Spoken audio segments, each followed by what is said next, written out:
Un papier froissé en boule, découvert dans une poubelle, m'a intrigué. C'était manifestement une lettre manuscrite, d'une belle écriture, féminine, si je pouvais en juger. Déchiré en plusieurs morceaux, il y avait eu de la rage ou de la colère dans ce geste avant que de réunir le tout en un amas compact pour le jeter dans une corbeille.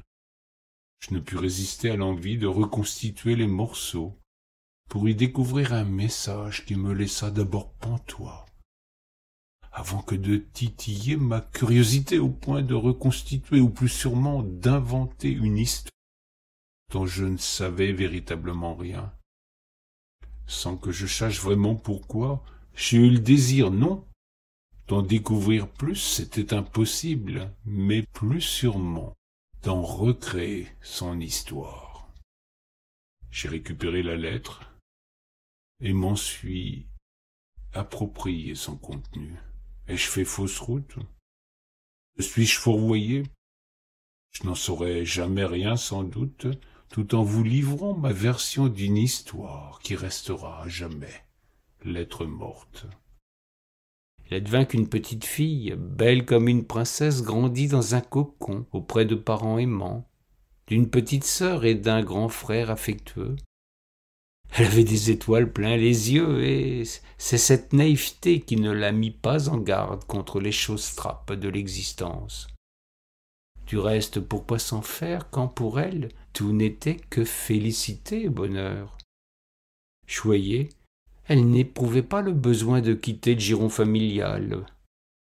Bonne élève, elle se plaisait sans cesse à réviser ses leçons, à relire ses cours, à s'appliquer davantage encore pour ses devoirs. Puis elle venait aider sa grand-mère auprès de laquelle sa famille vivait pour les différentes tâches de la maison. Une vie sans histoire, en somme. Pourtant, un loup était tapi à l'ombre de la demeure. Sournoisement, il attendait son heure. Les oreilles aux aguets, les yeux tournés vers les premières transformations qui faisaient de l'enfant une belle jeune fille. Il avait la langue qui pend et la queue qui attend son heure. À l'orée d'une forêt, la bête pourtant ne se cachait pas dans les bois. Elle partageait l'existence de la pauvrette. Point ne fut besoin de porter une galette à la grand-mère pour que la pauvrette tombe sous la coupe de celui qui la convoitait. Un moment de solitude, l'absence des adultes, et le loup s'offrit un plaisir qu'il n'avait nullement désir de différer. L'instinct des prédateurs s'exprime plus aisément dans la conquête d'innocentes victimes que dans la délicate parade de séduction avec des femelles consentantes. La gamine ne comprit rien à ce que la bête exigea d'elle. Dans ses livres d'école, il n'y avait pas de mots ni d'images pour donner un sens à ce qui échappait à sa compréhension. Elle sentait bien qu'il fallait garder le silence sur ce qui ne pouvait se dire et encore moins s'expliquer. Elle se renferma plus encore sur elle et dans cette demeure qui devenait le théâtre de son désarroi. C'était une époque où les contes ne se disaient plus dans les veillées. Elle aurait sûrement compris l'histoire de Podane si on avait préféré cette forme ancestrale de transmission à la télévision qui venait d'entrer dans les foyers. Elle garda une plaie au cœur qui, avec le temps, l'adolescence et les premiers émois, s'enfuit profondément dans les abysses de sa mémoire. Le loup quitta les parages, sans doute conscient de cette faute qu'une impulsion inacceptable l'avait poussé à assouvir. La honte, le déshonneur, le désir d'effacer la tâche peut-être, le menèrent loin de ce cocon qui, pendant une courte et irréparable période, était devenu un enfer insidieux. La vie passa, l'oubli sans doute, c'est du moins ce qu'il espérait secrètement. L'existence du loup ne fut pas à la hauteur de ses espérances. Il traîna sa misère, alla de déception en déboire pour finir par végéter sans satisfaction loin de sa forêt natale. La petite princesse grandit elle aussi. épousa un charmant jeune homme, devint mère, eut un travail qui avait tout lieu de la satisfaire. Elle avait trouvé sa place dans son pays. Pourtant la dépression et la maladie survinrent bien plus tard. Les explications dans pareil cas s'attachent à des prétextes commodes, à des détails sans importance, à un présent qui ne justifie en rien ce qui se trame dans les méandres de l'inconscient. Il lui fallut beaucoup de temps pour que finisse par éclater une vérité qu'elle avait soigneusement gommée. Aidé en cela par une thérapeute bienveillante, le passé revint. Douloureux, inexplicable, odieux, qu'en faire ? Quand le délai de prescription ne relève plus de la justice des humains, mais de la nécessité familiale. La distance qui la séparait désormais de celui qui n'était plus qu'un vieux loup pitoyable n'exigeait pas qu'elle remue cette boue. Ce souvenir, enfin, avait suffi à effacer le terrible souvenir qui l'avait empêché de s'épanouir une existence durant.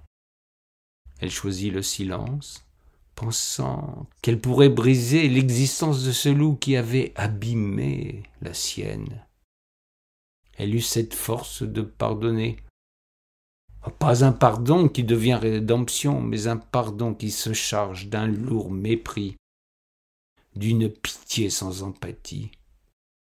L'éloignement sera désormais sa barrière, mais il lui manquait quelque chose, un besoin de se restituer à elle par une parole de vérité. Elle écrivit. Elle coucha sur le papier ce qui était scellé dans sa mémoire. Elle écrivit une lettre qu'elle enverrait peut-être un jour. Elle se moquait bien de faire savoir. Il lui suffisait de confier à une feuille blanche ce qui avait constitué son fardeau. Il est des souvenirs qui ne peuvent s'effacer, tout en provoquant une profonde faille entre deux personnes. Ce que je vais te confier ici justifiera ma hâte de te voir partir. Tant ce passé continue de me faire souffrir. Après avoir longtemps occulté un épisode douloureux de nos relations, un travail personnel m'a permis de faire ressurgir un épisode noir de notre histoire commune. Désormais, je me souviens parfaitement de ce que tu m'as fait subir quand j'étais enfant, quand tu as lâchement profité de ma naïveté pour ton bon plaisir. Tu dois savoir de quoi je parle. Cet épisode m'a hanté depuis près de 50 ans et m'est désormais insupportable depuis qu'il a ressurgi de ma mémoire. Passer des moments à tes côtés est devenu un calvaire au fil des jours, tant ce que tu as osé me faire à l'époque me revient en boucle. Tu as bien dû remarquer que je n'ai pas grand-chose à te dire, que je ne parviens pas à te regarder dans les yeux quand je te parle. Ma douleur est si profondément ancrée que je ne puis accepter que tu partages mon quotidien sur le lieu même de ton forfait. J'ai longtemps enfoui tout cela, mais lors d'une séance de thérapie, j'ai eu un flash. Tout est revenu à la surface. Rien ne s'efface. De par ta faute, ma vie de femme n'a pas été simple. J'ai compris à ce moment-là pourquoi. Je n'imaginais pas pouvoir t'en parler. Je m'y refusais même jusqu'à présent. Mais depuis quelques jours, j'ai ressenti le besoin, la nécessité impérieuse de t'informer de ce qui à jamais nous sépare. Une seule personne est au courant. Je ne te dirai jamais qui. Je ne compte pas dépaler ça au grand jour. Je me libère enfin d'un poids énorme. J'espère ainsi pouvoir vivre sereinement en me donnant le droit de laver cet affront. Il est possible qu'elle se sentît mieux. Elle n'avait plus qu'à déchirer et froisser ce message, avant de le jeter au hasard de son dépit. Pour elle, l'avoir écrit était suffisant. Remuer la boue n'était plus utile. L'encre avait rempli son usage. Elle pouvait vivre enfin une vie de femme épanouie. Elle le méritait tant.